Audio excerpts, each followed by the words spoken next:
গাঁওবুঢ়া এছ'চিয়েশ্যনৰ অফিচত আমাৰ নালচা এক্টিভিটি কেলেণ্ডাৰৰ মতে এটা সজাগতা সভা আয়োজন কৰা হ'ল।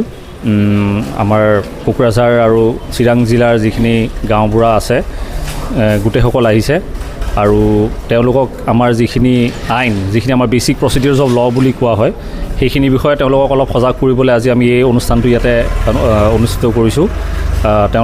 তেওঁলোকৰ ফালৰ পৰা মই যথেষ্টখিনি সহযোগিতা পাইছোঁ আৰু আশা কৰোঁ যে এনেকুৱা প্ৰগ্ৰাম আমি আৰু আগলৈও পাতিম আৰু আমাৰ এনেও এই আইনৰ বিষয়ে, বিভিন্ন আইনৰ বিষয়ে আমি সজাগ কৰোঁ আমাৰ ৰাইজসকলক, গাঁওবাসীক, তেনেকৈ আমাৰ চলিয়ে থাকে। কিন্তু আজি এইটো আমাৰ বেচিকেলি মানে কি, আমাৰ এইটো নালচা এক্টিভিটি কেলেণ্ডাৰ দিয়া আছিলে, যাৰ কাৰণে এইটো আজি আমি ট্ৰেইনিং প্ৰগ্ৰেমটো অৰ্গেনাইজ কৰিছোঁ।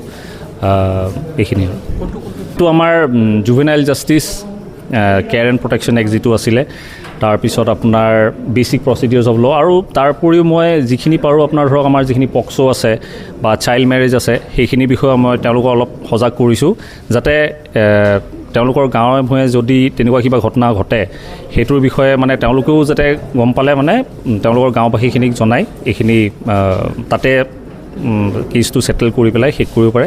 সেইটোৰে উদ্দেশ্য আমাৰ, যাতে মানুহখিনি সজাগ হয়, সেইটো লৈ পেলাই মই হেৰি কৰিছোঁ। আৰু যথেষ্টখিনি তেওঁলোকক দেখিছোঁ, তেওঁলোক যথেষ্টখিনি জ্ঞান আছে, নলেজ আছে এই যিখিনি আমাৰ আইনৰ হেৰি আছে, আইনৰ বিষয়ে।